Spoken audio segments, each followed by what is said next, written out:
What's up, adventurers? Today I bring you to Ghost Town Village.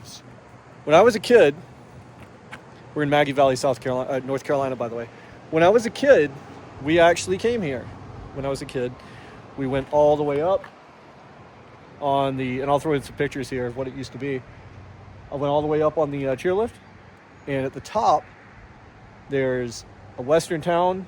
They did shootouts. They did all sorts of fun stuff. But that's long gone, and I don't know that it's ever going to come back. I have doubtful suspicions. I have doubts, I'll get it right in a minute, that this place will ever come back. It's just like Guntown Mountain in Cave City. This is a dying thing you don't see anymore from the 70s and 80s. Let's take a look around the property. Let's go adventuring.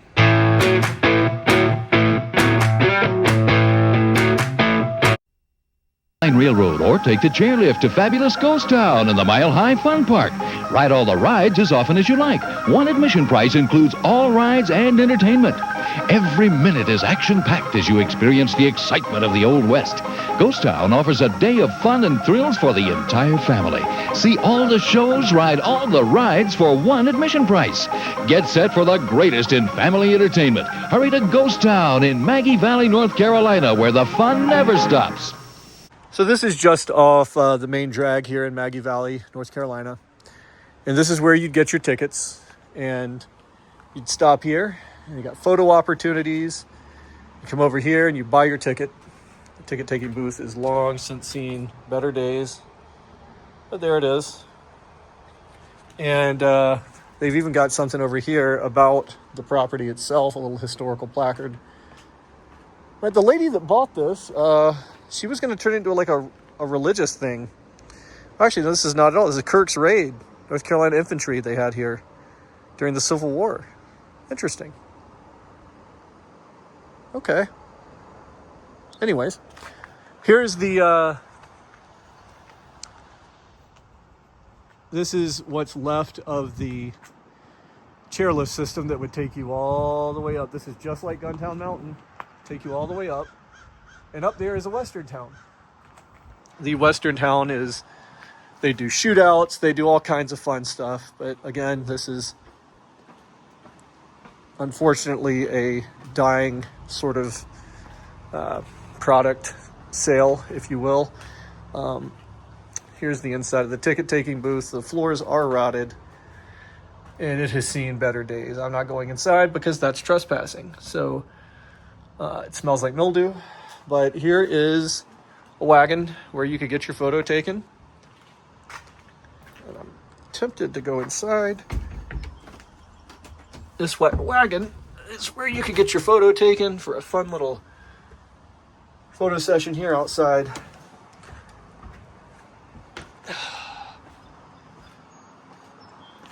Ghost Town in the sky. And yeah, I did this when I was a kid. Here's one of the chairs, the trains that you'd take up. And this went all the way to the top. And this is so overgrown that just gives you an idea of when the last time this worked. This is such a 70s, 80s concept model. This is no longer a feasible model, in my opinion. It's just, it's too expensive to run. And too dangerous. I mean, it takes so much insurance money to get these things going. And I just don't think there's an interest enough. This is a business model where you'd be losing more money than you'd be making. And here's one of the places the restaurant. It clearly looks like people have been in here messing around.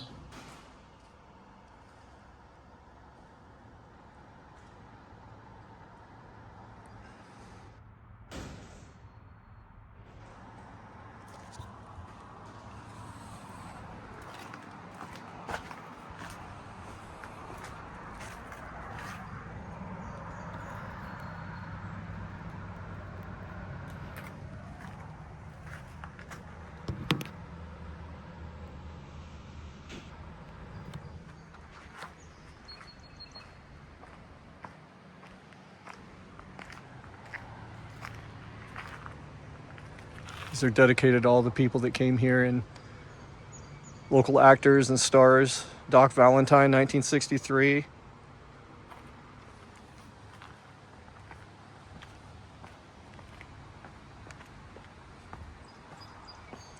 Here's the train that they'd give you a ride in around the property.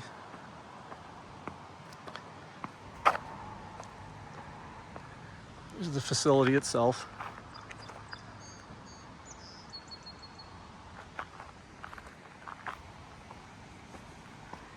They'd give you a little train ride. Here's another one of the chairlifts that took you to the top. And I'll insert photos here throughout the property of where everything was and what everything was. Pretty sure there's someone living in the building I was just looking at. I heard someone up there moving around. Here's the old train. They'd give kids rides in this all around the property.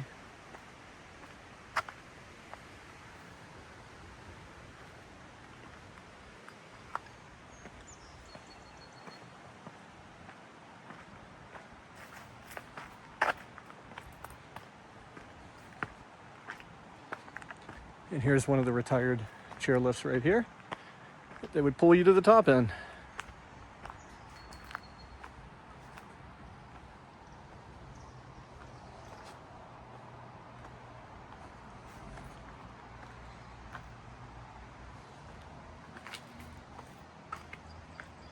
Something else back there in the woods I can't see, but yep, ghost town in the sky.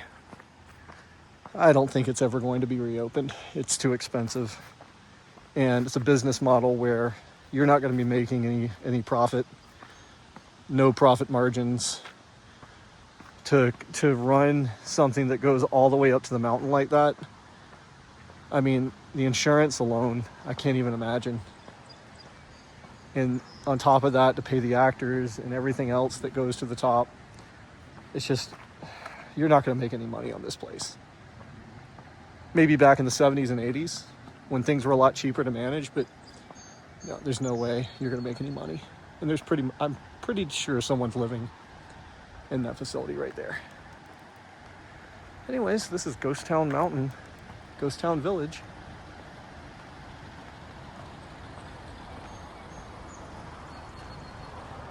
There it goes, all the way up. There's a Western Village up there.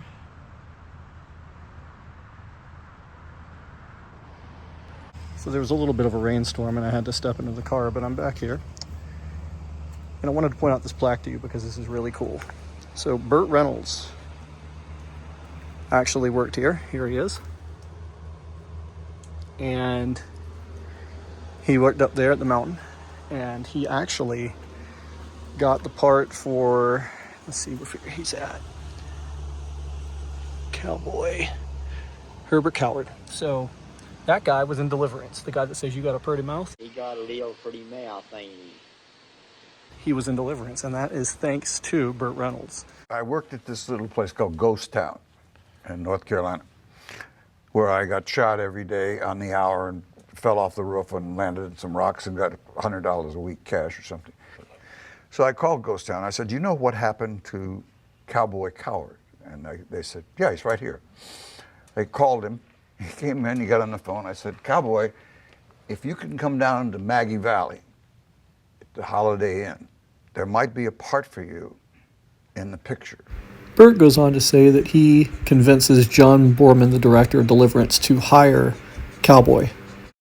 The problem was Cowboy was illiterate, so BURT had to, at the cast, had to get lines read to Cowboy and he would say them ad-lib style. Needless to say, Cowboy got the part and went down in cinema history for saying you got a pretty mouth, and there he is on the far left wearing the hat. Reba McEntire was up here at one point. That's Doc Valentine, 1963. So they paid these actors little to nothing. And Maggie Valley, North Carolina builder Mr. R.B. Coburn, and apparently Herbert Coward helped build Ghost Town in the Sky. So all these actors here from the golden years of 1961 to 1966 were here. And they actually were only paid like maybe, I think BURT Reynolds said he was getting paid like $100 a day to come here and do this. Well, as you can see, this wasn't much of a place to make money, but BURT Reynolds was here. Reba McEntire. and Herbert Cowboy, who couldn't read or write. I'll share some video of him, of pictures at least, who were up there shooting each other. Herbert said he'd take a shot every day. He's getting shot off the building. And sometimes he'd even get shot for real. He said one time he got shot for real. So anyways, this is Ghost Town in the sky, where BURT Reynolds worked in the 60s, 1961 to 1966. Things you learn when you walk around.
All right, let's go walk around the rest of Maggie Valley, North Carolina, and see what else we can find. All right, so next up here in Maggie Valley, we're going to go to the retro candy shop here. Let's see what they got.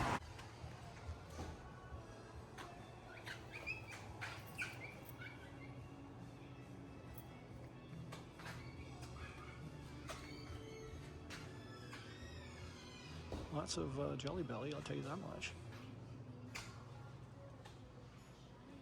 Watermelon.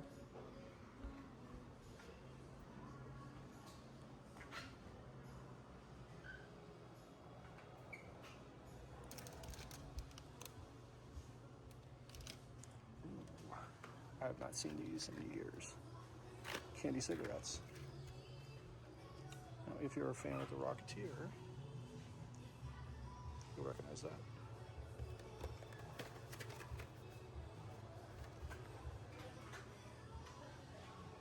Any flavor of moon pie you can think of. These are delicious, and I can't recommend them enough. Really hard to find, too.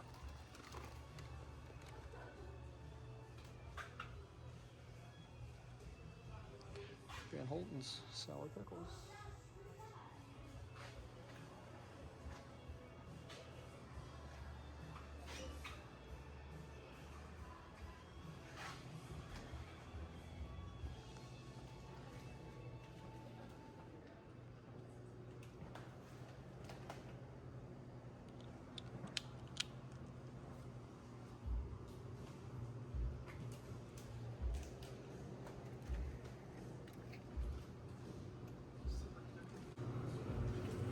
So the voiceover time, you know what that means, copyright music. This candy shop in Maggie Valley was right across the street from Ghost Town in the Sky. And so I just took some time to walk around and see what kind of good stuff they had. I grabbed their licorice dots, also called crows. I have a container of Necco wafers. Well, a lot of people can't stand those, but I enjoy them. And it was a really cool shop otherwise. They also had Bluebell ice cream on the right in the back, so we got some coconut ice cream, and it was really good and went well with the key lime pie ice cream. So this was a neat little candy shop with all kind bagel bite jellies, all kinds of really weird stuff all throughout the store. And while we were there, a very nice old man was trying to get himself some Jelly Belly jelly beans and got the lever stuck and poured jelly beans all over the floor. I didn't get that on camera, but he was nice enough and offered to clean up. But the fudge they were making there smelled amazing. And this was a good way to just kind of hang out because it started pouring down rain at one point on and off. You could see it coming over the mountains.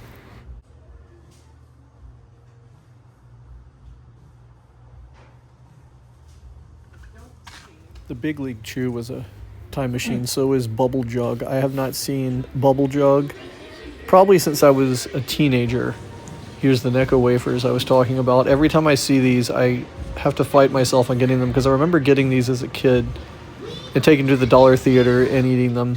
And here's some really neat magnets they had with Bigfoot on them. Really enjoy anything that's got Bigfoot on it, really. This was the fudge section of the candy store, and it took everything I had within me to not want to get some of this fudge. They had pretty much every flavor of fudge you can imagine, and were freshly making it in the back. And the smells were great. It reminded me a little bit of the St. Louis Arch Welcome Center. They also were making fresh fudge. Saw this cool place on the way heading out of Maggie Valley. Really neat. I love all the old cars here. The Sinclair, PK's garage.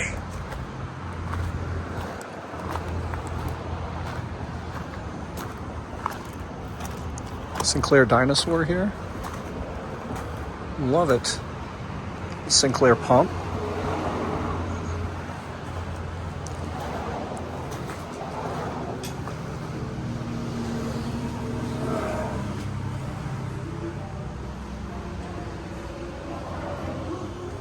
Another old car here, a Cadillac.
Dukes of Hazzard reference there.